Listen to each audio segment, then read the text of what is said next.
পরিকল্পনা অত্যন্ত গুরুত্বপূর্ণ, এটা আমাদের জীবনে অত্যন্ত আবশ্যক, এটা আমাদের জীবনে। কিন্তু এই পরিকল্পনা ঠিক কতটা হওয়া উচিত, অর্থাৎ এই পরিকল্পনার সম্পর্কে কতটা চিন্তা করা উচিত, কতটা ভবিষ্যতের বিষয়ে চিন্তা করা উচিত। এবার দূরদর্শিতা অত্যন্ত বিশিষ্ট গুণ মানব জীবনে, কিন্তু দূরদর্শিতায় এতটাও মগ্ন হওয়া উচিত নয় যে কাছের জিনিসগুলোই নজরে না পড়ে। আজকের কথা বাদ দিয়ে শুধুই ভবিষ্যৎ নিয়ে চিন্তা করা অনুচিত। এবার দেখুন, পরিকল্পনা করুন, কিন্তু তার থেকে বেশি উপভোগ করুন। এই মুহূর্ত সম্পর্কে অবগত নয়, কিন্তু ভবিষ্যতের কথা আমরা চিন্তা করতে থাকি। আমি এটা অনুভব করতে চাই, ওইটা অনুভব করতে চাই, ওই আনন্দ প্রাপ্ত করতে চাই। এটা অনুচিত। পরিকল্পনা করুন, সংযত করুন, কিন্তু আজকে, বর্তমানকে, এই মুহূর্তকে, জীবনের বাস্তবিক আনন্দ এটা, আর জীবনযাপনের সবথেকে শ্রেষ্ঠ পথও এটা।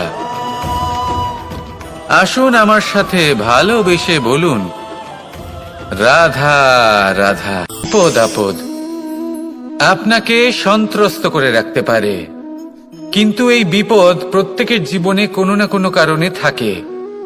এটা আপনাকে দেখায় যে আপনার মধ্যে কি খামতি রয়েছে, কেন রয়েছে। এই বিপদ হলো সেই মাধ্যম যার দ্বারা আপনি নিজের দুর্বলতাকে নিজের শক্তিতে পরিবর্তন করতে পারেন। একটা ফুলের দিকে তাকান। একটা ফুল, তার বুকে যখন একটা সূচ বিঁধে এপার ওপার হয়ে যায়, শুধু তখনই আমাদের প্রভুর জন্য ফুলের মালা তৈরি করা যায়। সেই জন্য কখনোই বিপদকে ভয় পাবেন না, তার থেকে দূরে পালাবেন না, একে স্বাগত জানান। বোঝার চেষ্টা করুন এই বিপদ কেন আছে। যদি বিপদকে বুঝতে পারেন তবেই জীবনকে বুঝতে পারবেন। যদি জীবনকে বুঝতে পারেন তবে এই বিপদকে সম্পদে পরিণত করতে পারবেন। আসুন আর আমার সাথে ভালোবেসে বলুন, রাধা রাধা। আকাঙ্ক্ষা কখন লোভে পরিণত হয়ে যায় তা কেউ বলতে পারে না। এবার তার পরিণাম কি হতে পারে তাও আমরা কেউ জানি না। আজ আমি আপনাকে বলছি, কোনো ব্যক্তি সবথেকে বেশি ক্ষতির সম্মুখীন তখনই হয় যখন সে এটা মনে করে যে সে সবথেকে বেশি সুরক্ষিত স্থানে রয়েছে। সে ভাবে যে সে সেখানে সুরক্ষিত রয়েছে। সে তখন অসাবধান হয়ে পড়ে, আর তখনই তাকে জীবনের সবথেকে বড় ক্ষতির সম্মুখীন হতে হয়। নিঃস্ব হয়ে যাওয়ার পরিস্থিতি কোনো মানুষের জীবনে তখনই আসে যখন তার কাছে প্রচুর সম্পত্তি থাকে এবং সে তার থেকেও অনেক বেশি সম্পত্তি অর্জন করতে চায়। সেই অনেক বেশি সম্পত্তি অর্জন করার চেষ্টায় সে এমন কিছু করে বসে যার ফলে তাকে সমস্ত সম্পত্তি হারাতে হতে পারে। একজন রচনাকার নিজেই নিজের প্রতিভা একদম শেষ করে দিতে পারে যখন সে অনেকগুলো কাজ নিজের কাঁধে নিয়ে নেয়। একটা গুরুত্বপূর্ণ কথা সবসময় মনে রাখবেন, আজ আপনি যেখানেই থাকুন না কেন, যেমনই যে কোনো স্থানেই থাকুন না কেন, এর পেছনে আপনার আকাঙ্ক্ষার একটা বিশাল ভূমিকা রয়েছে। কিন্তু মনে রাখবেন, আপনাকে শিখতে হবে যে কখন আর কিভাবে নিজের উচ্চাকাঙ্ক্ষাগুলিকে লাগাম পরাতে হবে, কারণ এটা অত্যন্ত আবশ্যক। তাই আসুন আর আমার সাথে ভালোবেসে বলুন, রাধা রাধা। মানুষ কতটা বিচিত্র হতে পারে। সব সময় স্বপ্ন দেখতে থাকে যে কাল আমি এটা করব, কাল আমি ওটা শুরু করব, কাল আমি ওটা সম্পন্ন করব। এই যে কাল শব্দটা, এই কাল অত্যন্ত বিচিত্র এক শব্দ। আমরা সবসময় এটাকে আসতে দেখতে পাই, কিন্তু এটা আসাতে বর্তমানে পরিণত হয়। আবার আজ নতুন কাল দেখতে পাই, তার জন্য অপেক্ষা করি, যখন সেটা সামনে আসে বর্তমানে পরিণত হয়। এই কাল সবসময় একটা মিথ্যে সান্ত্বনা দেয় যে সে আসছে, কিন্তু সে কখনোই আসে না। যেটা আপনার হাতে রয়েছে তা হলো আজ, বর্তমান। তাই যা করার আছে, যা সম্পন্ন করতে চান, যা শুরু করতে চান, আজ করুন, বর্তমানে করুন। কারণ আজ আপনি যা করবেন সেটাই আপনার ভবিষ্যৎ নির্ধারিত করবে। ভবিষ্যতের বিষয় ভাবতে থাকলে ভবিষ্যৎ সুন্দর হবে না। আজ কর্ম করতে হবে। তাই আজ বর্তমানে জীবনযাপন করুন, কর্ম করুন, আর আমার সাথে ভালোবেসে বলুন, রাধা রাধা। সৌন্দর্য। মানুষ নিজের সৌন্দর্যের বিষয়ে কতটা ভাবে, চায় যে সে সব থেকে বেশি রূপবান হবে, সব থেকে বেশি সুন্দর হবে। কিন্তু সৌন্দর্যের পরিভাষা কি তা কি সে জানে?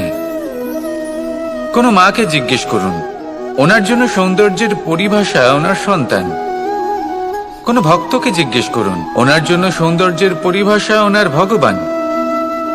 শ্রীরামকে জিজ্ঞেস করুন, ওনার জন্য সৌন্দর্যের পরিভাষা হলো হনুমান। ভাঙা হানু, ফুলে যাওয়া মুখ, দেখতে গেলে উনি বানর, লম্বা লেজ, এত নিরীহ যে ওনাকে অমূল্য মালা দিলে সেটা ছিঁড়ে তার ভেতরে শ্রীরামকে খুঁজছিলেন। কিন্তু ওনার ভাবনা কত সুন্দর। উনি এটা বিশ্বাস করেন যে সংসারের যতই মূল্যবান জিনিস দিয়ে এই মালা তৈরি করা হোক না কেন, যদি এর মধ্যে শ্রীরাম না থাকেন তাহলে এর মধ্যে কোনো অর্থ নেই। সৌন্দর্য রূপে নয়, ভাবনায় নিহিত থাকে। যদি আপনি সৌন্দর্য প্রাপ্ত করতে চান তাহলে তা কর্মে নিয়ে আসুন, ভাবনায় এবং বিচারে নিয়ে আসুন। এই সৌন্দর্য আপনার সাথেই থাকবে। যদি আপনি সৌন্দর্যকে রূপের মধ্যে খোঁজেন তাহলে কিছুক্ষণের জন্য পাবেন, সেই সৌন্দর্য সময়ের সাথে হারিয়ে যাবে। সৌন্দর্য যদি পেতে চান, খুঁজতেই চান, তাহলে হৃদয় খুঁজুন, কর্মে খুঁজুন। মন প্রসন্ন হয়ে বলবে, রাধা রাধা। মানুষ ছোট হোক বা বড়, রাজা হোক বা দরিদ্র, সমস্ত মানুষের মধ্যে একটা সামঞ্জস্য থাকে। সমস্ত মানুষের কাছে তার প্রশংসা অত্যন্ত গুরুত্বপূর্ণ। সে খুবই প্রসন্ন হয় যদি আপনি তার প্রশংসা করেন। কিন্তু আপনি যদি তাকে এটা বলেন যে এটা তোমার ভুল ছিল, তোমার কিছু খামতি ছিল, তখন সেটা সে মানতে রাজিই থাকে না। সব মানুষ এটা শুনতে পছন্দ করে যে সে যেটা করেছে সেটাই সর্বোত্তম। এবার আমি আপনাকে একটা কথা বলি, এ হলো নিন্দা, এ হলো প্রশংসা, আর এই হলো সত্য, যা সবার থেকে উচ্চস্থানীয়। সেই জন্য মানুষ আয়না দেখে। আয়না তাকে তার সৌন্দর্য দেখায় না, তাকে দেখায় যা সত্য, যাতে মানুষ আরো সুন্দর হওয়ার চেষ্টা করতে থাকে। তাই আয়না অত্যন্ত গুরুত্বপূর্ণ সত্যকে জানার জন্য। জীবনে নিন্দুকের মাহাত্ম্য প্রশংসকের মাহাত্ম্যের থেকে অনেক বেশি। কেন? কারণ তারা আপনাকে আপনার খামতি দেখায়, আপনার ভুলগুলো বুঝিয়ে দেয়, আপনাকে একটা সুযোগ দেয় নিজেকে শুধরে নিতে, নিজেকে আরো শ্রেষ্ঠ করে তুলতে, যা প্রশংসক করতে পারে না। তাই জীবনে যদি কখনো নিন্দা করা হয়, তাকে ভালোবেসে গ্রহণ করুন, ধন্যাত্মক রূপে গ্রহণ করুন। যদি নিজেকে কোনো শিক্ষা দেওয়া সম্ভব হয় তাহলে অবশ্যই দিন। দেখবেন মন প্রসন্ন হয়ে বলবে, রাধা রাধা। আমরা সকলেই কামনা করি, আমরা সবাই সেটা প্রাপ্ত করতে চাই যা আজ পর্যন্ত কেউ প্রাপ্ত করেনি, সেটা পেতে চাই যা আজ পর্যন্ত কেউ পেতে পারেনি, সেটাই কাছে রাখতে চাই যা আজ পর্যন্ত কখনো আমরা পাইনি। এবার সেটা কিভাবে করা যেতে পারে? যদি আপনি সেটা প্রাপ্ত করতে চান যা আজ পর্যন্ত আপনি কখনো পাননি, তাহলে আপনাকে সেটা করে দেখাতে হবে যা আজ পর্যন্ত আপনি কখনো করেননি। সেই চেষ্টা করতে হবে যা আজ পর্যন্ত কখনো করেননি, সেই পরিশ্রম করতে হবে যা আজ পর্যন্ত কখনো করেননি। তবেই আপনি সেটা পাবেন যা আজ পর্যন্ত কখনো পাননি। কারণ যেমন বীজ বপন করবেন তেমনই অঙ্কুর আপনি লাভ করবেন। আসুন আর আমার সাথে ভালোবেসে বলুন, রাধা রাধা। মানুষের মানসিকতা এমন হয় যে সে যতটা করে আশা করে যে তার থেকে অনেক বেশি তার বদলে সে পাবে। দেখুন, সবকিছুই আপনার ভাবনা চিন্তার উপর নির্ভর করছে। আপনি যদি ফলের বিষয়ে ভেবে কর্ম করতে থাকেন তাহলে সেটা অনুচিত। জীবনের আসল আনন্দ হলো নিজের কর্ম করতে থাকা, ফলের চিন্তা করা উচিত নয়। যদি আপনি এরকম ভাবেন যে আমি এতটা করছি, আমার এতটা পাওয়া উচিত, সেই ভাবনা অনুচিত। যদি আপনি সেবার মানসিকতা নিয়ে কর্ম করতে থাকেন, কর্মচক্রে প্রবাহিত হন, যদি আপনি এমন ভাবনা রাখেন যে আমি এতটা পাচ্ছি, তাই এর থেকে অনেক বেশি আমি কর্ম করব, তাহলে নিশ্চিতরূপে আপনি যতটা করছেন তার থেকে অনেক বেশি আপনি পাবেন। আপনার আশার থেকে অনেক বেশি আপনি পাবেন। শুধু জীবনে অনেক বেশি কাজ করতে থাকুন, ফলের চিন্তা করবেন না। আর মনে রাখবেন, এই ভাবনাই সব থেকে বড় বীজ। কর্মের উপর বিশ্বাস রাখুন। জীবনে যা যা আপনি চান সবই সুখময় হবে। আসুন আর আমার সাথে ভালোবেসে বলুন, রাধা রাধা।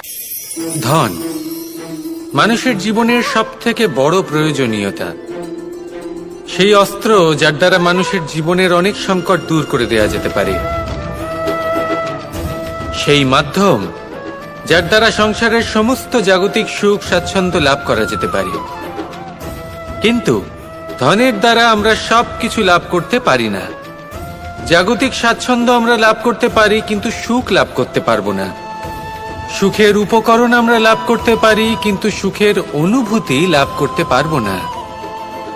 আনন্দ, সন্তোষ, প্রসন্নতা এগুলো ধন দ্বারা লাভ করা যায় না। কিন্তু হ্যাঁ, আনন্দ, সন্তোষ আর প্রসন্নতার সাথে যদি কোনো কাজ করেন তাহলে অবশ্যই ধন লাভ করবেন। তাহলে আসুন আর এই প্রসন্নতার সাথে বলুন, রাধা রাধা। মানুষের জীবনে সবসময় কিছু না কিছু ঘটে চলেছে। কখনো ভালো কিছু ঘটে, আবার কখনো দুর্ঘটনা ঘটে। এবার যখনই কোনো দুর্ঘটনা ঘটে, মানুষ ঈশ্বরের কাছে প্রার্থনা করে যে হে ঈশ্বর, আমাকে রক্ষা করুন, এই বিপদ থেকে আমাকে উদ্ধার করুন। বা সে সেই সমস্ত দোষ চাপিয়ে দেয় নিজের প্রারব্ধ, নিজের ভাগ্যের ওপর। কিন্তু যদি আপনি গভীরভাবে ভাবেন, তাহলে প্রত্যেক দুর্ঘটনা, বাধা এবং বিপদ আপনার জীবনে শুধু একটাই উদ্দেশ্য নিয়ে আসে, আপনাকে আরো যোগ্য করে তোলার জন্য।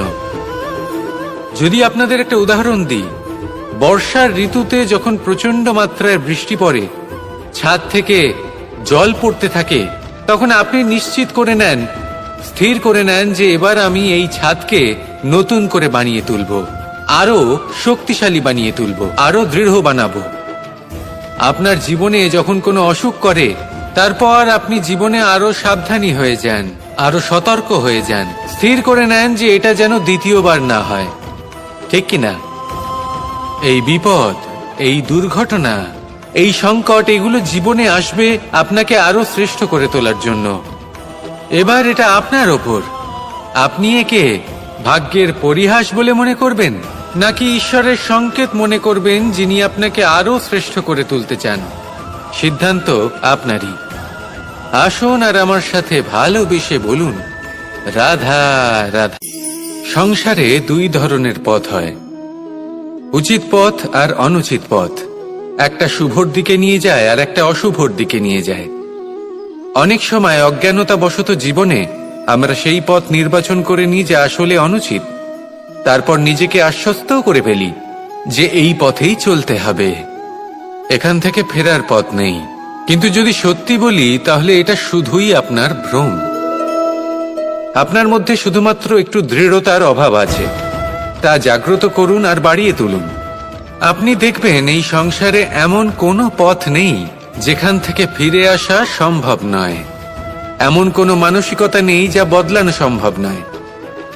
যদি আজ এই মুহূর্তে আপনার মনে হয়ে থাকে যে আপনি কোনো অনুচিত পথে আছেন আর আপনি কোনো শুভ পথে যেতে চান, তাহলে ওখান থেকে ঘুরুন আর ফিরে আসুন, আবার সেই মোড়ে ফিরে আসুন আর সেই পথ নির্বাচন করুন যা আপনার জন্য শুভ। একটু সময় অবশ্যই লাগবে, কিন্তু নিশ্চিত রূপে আপনার উদ্দেশ্য এবং আপনার গন্তব্য এই দুই অনেক শ্রেষ্ঠ হয়ে উঠবে। তাহলে আসুন আর আমার সাথে ভালোবেসে বলুন, রাধা রাধা। কোনো গাছের গায়ে লেগে থাকা ফলকে দেখুন, সে কতটা সুখী অনুভব করে, কতটা সুরক্ষিত অনুভব করে। তার যে খাবারের প্রয়োজন পড়ে তা সে গাছের শিকড় থেকে পেয়ে যায়। গাছের শাখা, ডাল তাকে সাহায্য করে থাকে, পাতা তাকে আশ্রয় দেয়, ওকে ছায়া প্রদান করে। কিন্তু সেই ফল যদি ওখানেই থাকে, তাহলে কি হবে? উচিত হবে না। ওই ফলকে ছেড়ে পড়ে যেতে হবে, মাটিতে পড়তে হবে, সেটা ফেটে যেতে হবে, নিজের বীজকে মাটির নিচের অন্ধকারে পৌঁছে দিতে হবে। তারপর সে রূপ পাল্টাবে আর এক অঙ্কুরে রূপান্তরিত হবে, অঙ্কুর যা বৃক্ষে রূপান্তরিত হবে, বৃক্ষ যা অনেক ফলকে জন্ম দেবে। সেইভাবেই আপনি জীবনে যদি মহান কিছু করতে চান, শ্রেষ্ঠ কোনো কাজ করতে চান, তাহলে আপনাকে সুরক্ষা ক্ষেত্র থেকে বেরিয়ে আসতেই হবে আর কর্ম করতে হবে। দেখুন, সোনাকেও কুন্দন হবার জন্য তপ্ত হতে হয়, আপনাকেও মহান হবার জন্য কর্ম তো করতেই হবে। তাই কর্ম করুন, মহান হয়ে উঠুন, আর আমার সাথে ভালোবেসে বলুন, রাধা রাধা। কখনো কোনো চাতক পাখিকে দেখেছেন? কথায় আছে যে বছরে মাত্র একবার সে তার তৃষ্ণা মিটিয়ে থাকে, আর তাও আকাশে ভেসে থাকা মেঘের দ্বারা ঘটানো বৃষ্টির জলের ফোঁটা থেকে। আর কোথাও থেকে সে তার তৃষ্ণা পূরণ করে না। সারা বছর সে নিদারুণ গরম সহ্য করে, তীব্র শীতও সহ্য করে, শুধু এই আশা নিয়ে যে বছরে একবার অন্তত সেই মেঘের ঘন ঘটা হবে, বৃষ্টি হবে, আর সে তার তৃষ্ণা নিবারণ করবে। এটা আসলে কি? এটা আসলে বিশ্বাস। সেই বিশ্বাস যে বছরে একবার সেই মেঘ আসবে তৃষ্ণা নিবারণ করতে। যেমন দেখুন, একটা সূর্যমুখী ফুল সারা রাত অন্ধকারের সাথে যুদ্ধ করে, কারণ তার বিশ্বাস যে ভোরবেলায় সূর্য তাকে অবশ্যই দর্শন দেবেন। সেটাও বিশ্বাস ছিল যার উপর ভরসা করে মনু একটা নৌকা নিয়ে বেরিয়ে পড়েছিলেন এবং সমস্ত সৃষ্টিকে প্রলয়ের হাত থেকে বাঁচিয়েছিলেন। সেটাও ছিল ভালোবাসার প্রতি বিশ্বাস, যার উপর ভরসা করে বানর এবং ভাল্লুক সেনা নিয়ে শ্রীরাম আক্রমণ করেছিলেন সমস্ত বরদানপ্রাপ্ত অসুরগণ এবং রাক্ষসগণের লঙ্কায় এবং জয় লাভ করেছিলেন। এই বিশ্বাসই হল এই বিশ্বের আশা। বিশ্বাস রাখুন যে আপনি হলেন সর্বশ্রেষ্ঠ এবং শুধুই নিজের কর্ম করতে থাকুন। এই বিশ্বাসের আশাই আপনাকে প্রতি মুহূর্তে বল প্রদান করবে। এ হলো আমার বিশ্বাস। আসুন আর আমার সাথে ভালোবেসে বলুন, রাধা রাধা। ভোজন। এই সংসারে যেই হোক না কেন, কোনো মানুষ হোক, কোনো প্রাণী হোক, কোনো কীট হোক বা কোনো বনস্পতি হোক, প্রত্যেকের জন্য ভোজন অতি আবশ্যক। কারণ ভোজন থেকেই শক্তি পাওয়া যায়, আর সেই শক্তি দিয়েই সংসারের, আমাদের জীবনের সমস্ত কার্য করা যায়।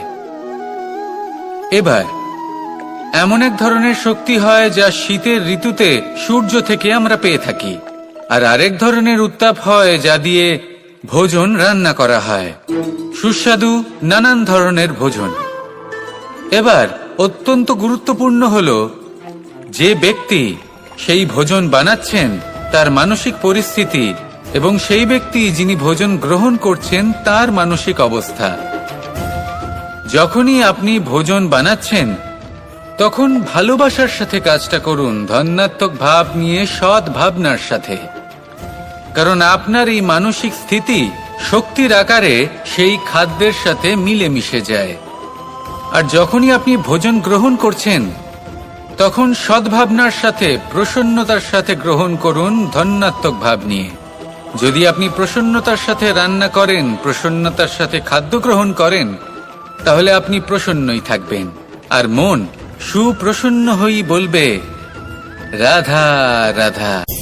সংসারের বিভিন্ন ক্ষেত্রে আপনি অনেক কিছুই দেখতে পাবেন। যে কোনো খেলা, কোনো নাটক দেখতে পাবেন, কেউ কোনো খেলা খেলছে তা দেখতে পাবেন, আর দর্শকগণ এই দেখে অত্যন্ত আনন্দ লাভ করেন, হাততালি দিতে থাকেন, প্রশংসা করতে থাকেন, নিজের অন্তরের উৎসাহ প্রকাশ করতে থাকেন। কি দেখে করেন? সেই সমস্ত খেলোয়াড়দের দেখে করেন যারা এই খেলাটা খেলছে, তাই না? কিন্তু অনেক সময় সেই খেলোয়াড়রা সেই খেলার আনন্দ উপভোগ করতে পারেন না, কারণ ওনারা চাপা পড়ে যান তাদের কামনার চাপে, জয় লাভ করার কামনা, প্রথম স্থান লাভ করার ইচ্ছে, প্রতিযোগিতায় সব থেকে এগিয়ে থাকার ইচ্ছে, তাদেরকে এই খেলা উপভোগ করতেই দেয় না। সেই জন্য কখনো কখনো এই খেলোয়াড়দের থেকে অনেক বেশি আনন্দ উপভোগ করেন দর্শকগণ, যেখানে এই খেলাটা কিন্তু খেলছেন খেলোয়াড়রাই। আমি এটা বলছি না যে এই ইচ্ছে, এই আকাঙ্ক্ষা অনুচিত না, কিন্তু তার সাথে সেই খেলা, সেই কর্মের আনন্দ উপভোগ করাও অত্যন্ত গুরুত্বপূর্ণ। তাই সেটা উপভোগ করুন। যে উৎসাহ আপনি উপভোগ করছেন তা যাপন করা অত্যন্ত গুরুত্বপূর্ণ। দেখুন, সত্যি বলতে এটা কিন্তু আপনার অধিকারও বটে। আপনি যে কর্ম করছেন তার ফল তো আপনি অবশ্যই পাবেন। সেটা যখন আপনি পাচ্ছেন তখন আপনার তা উপভোগ করা উচিত। সেটাই করুন। জীবনে সফলতা এবং অসফলতা এরা আসা যাওয়া করতে থাকে। যখন সাফল্য আসবে তখন তা উপভোগ করুন, যখন অসফলতা আসবে তখন তার থেকে শিক্ষা লাভ করুন। সাফল্য আপনার কাছে আবার ফিরে আসবে। আর এই মন, আপনি তো জানেন, এই মন প্রসন্ন হয়ে বলবে রাধা রাধা। ব্যায়াম, এই শব্দ আমরা সকলে শুনেছি, আর এটা সারা জীবন আমাদের সাথেই থাকে কোনো না কোনো রূপে। যখন আমরা জন্মগ্রহণ করি, চলতে শিখি, প্রথমে আমরা হামাগুড়ি দিয়ে চলি, পরে চলতে চেষ্টা করি কিন্তু পড়ে যাই। তখন আমাদের বাড়ির গুরুজনেরা আমাদের আটকান না। ওনারা মনে করেন এইভাবেই আমাদের সন্তান চলতে শিখবে, এইভাবেই তার পা আরো মজবুত হবে, যা অত্যন্ত গুরুত্বপূর্ণ। এইবার জীবনকালে যতই আমরা এগোতে থাকি, এই ব্যায়াম বিভিন্ন রূপে আমাদের সাথেই থাকে। কিন্তু আপনি কি জানেন যে এই ব্যায়ামের তাৎপর্য আসলে কি? আপনি কি জানেন এই ব্যায়ামের মর্ম আসলে কি? যখনই আমরা এই ব্যায়াম করি, আমাদের শরীরের মাংসপেশি ক্ষয় হয়।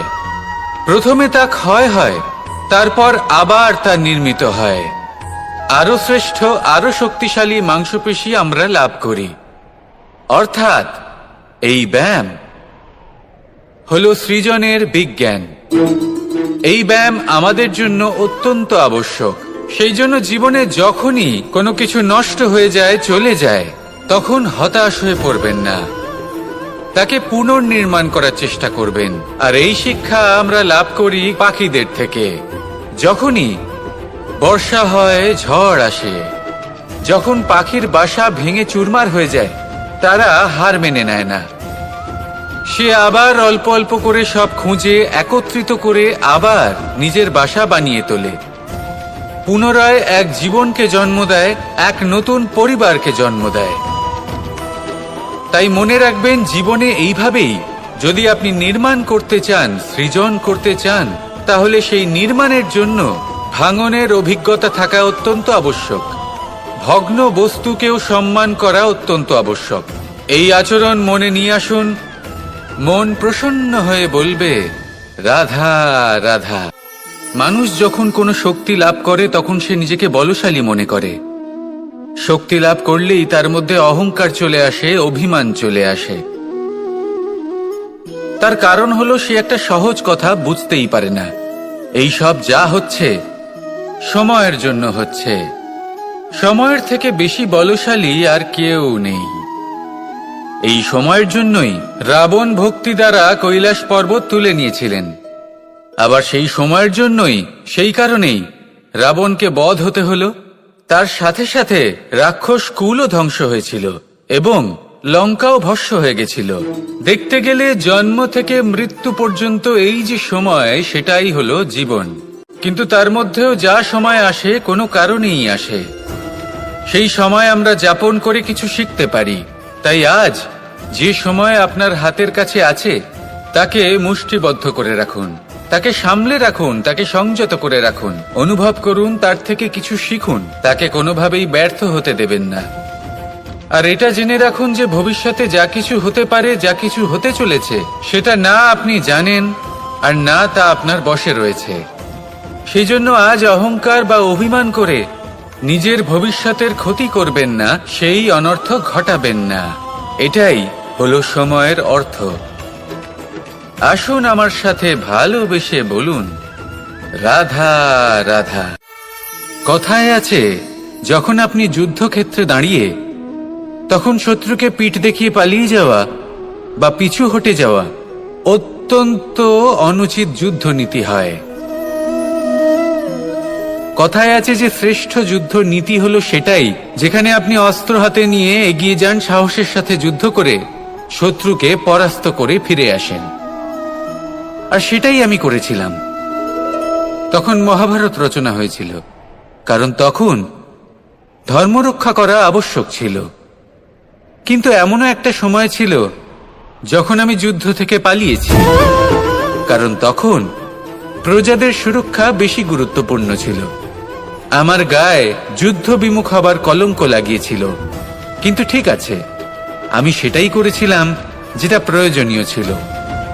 শ্রীরামও লঙ্কা গিয়ে রাবণকে হত্যা করার পূর্বে 4 মাস ধরে অপেক্ষা করেছিলেন।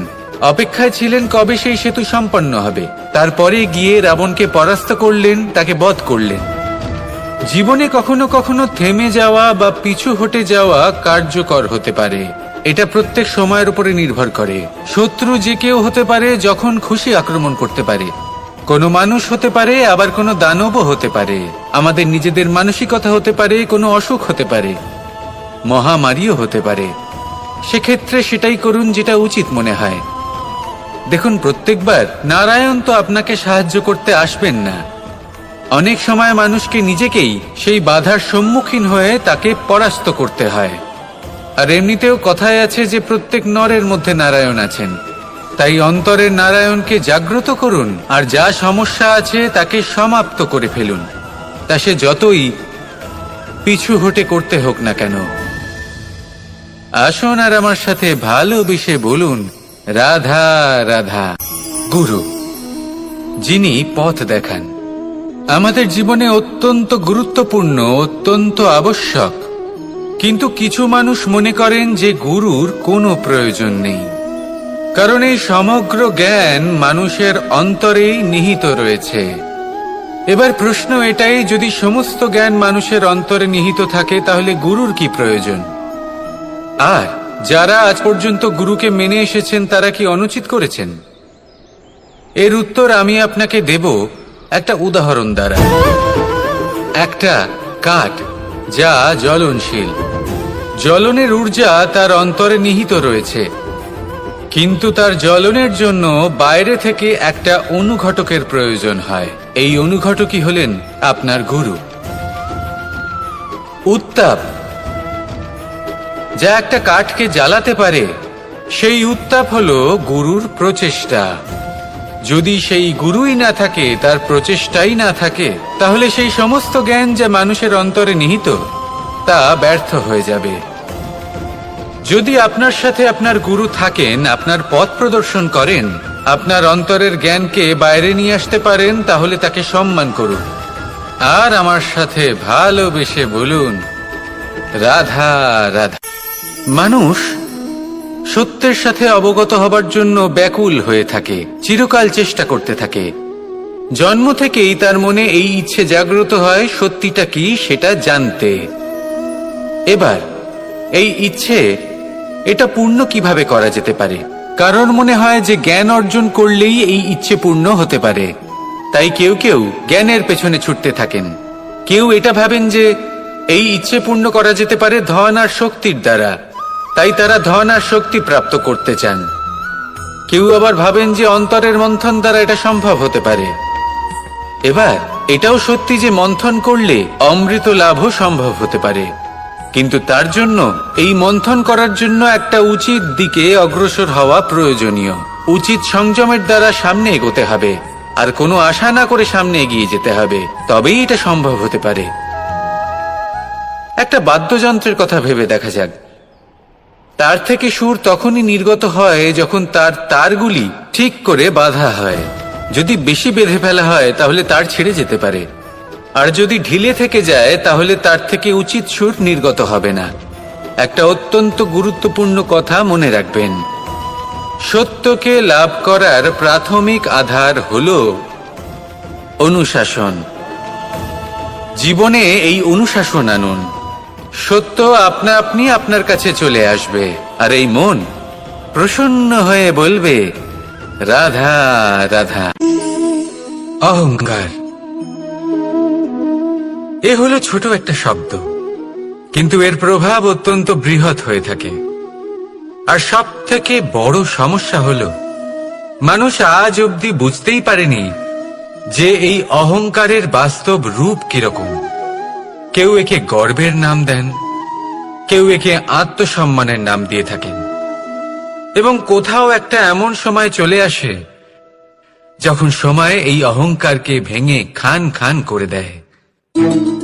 আর তখন না গর্ব আপনাকে বাঁচাতে পারে, না আপনার আত্মসম্মান। এখন যদি আপনাকে উদাহরণ দিই, তাহলে যেখানে আপনি বসে আছেন সেই ঘরেই ওপরে তাকান, সেই ছাদের দিকে। যদি এই ছাদ অহংকার করতে থাকে যে দেখো আমি তো সব থেকে উঁচু জায়গায় আছি, আমার চেয়ে ওপরে আর কেউ নেই, আমি এই ঘরে থাকা সমস্ত ব্যক্তিকে ছায়া প্রদান করি, যদি এই অহংকার এসে যায় তাহলে কি? একবার ভেবে দেখুন, যদি পরের দিন তার উপর আরো একটা তলা বানিয়ে দেওয়া হয় তাহলে কি? এই ছাদ যার নিজের উঁচু হবার অহংকার ছিল, যে সব থেকে ওপরে ছিল, সে এবার পায়ের তলায় চলে এসছে। এটাই হয়ে থাকে। মনে কখনোই অহংকার পোষণ করবেন না। যদি মনের মধ্যে কিছু রাখতে চান তাহলে প্রেমের ভাব রাখুন, স্নেহ রাখুন। এই অহংকারকে আপনি যা ইচ্ছে নাম দিন, গর্ব হোক, আত্মসম্মান হোক, এর দ্বারা আপনার কোনোভাবেই কোনো লাভ হবে না। তাহলে এই অহংকারকে ত্যাগ করুন আর আমার সাথে ভালোবেসে বলুন রাধা রাধা। কখনো কোনো বৃক্ষকে দেখেছেন? এই ধরিত্রী থেকে ততটুকুই জল নেয় যতটুকু তার প্রয়োজন।